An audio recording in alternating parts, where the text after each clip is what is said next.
વાડી એ ડેલીઓ અહીંયા હું રહું છું. તમે મારો મને બોલો કેવો પસંદ આવ્યો તો મને લાઈક કરો અને ફોલો કરો. આવા વિડીયો આવશે સારા સારા બનાવી તમારે ચેલેન્જ બી કરીશ. અહીંયા અમારી વાડી આખી આનો મશીન પાસે રહીને મશીને પોગી ગઈ જોઈ લો અમારું ઝટકા મશીનને.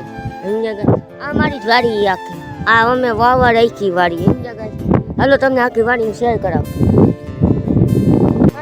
કોમેન્ટ કરો એટલે હું આખી વાડી બતાવીશ તમને. અહીંયા અમે એના સારા સારા વિડીયો મૂકી આમાં ચેલેન્જ બી કરી. તમે કોમેન્ટ કરશો એ હું આમાં કરી કોમેડી આવશે. તમે કેવું હું બનાવીશ કોમેન્ટ કરો. પણ મિલતે નહીં બ્લોક में बाय बाय टाटा.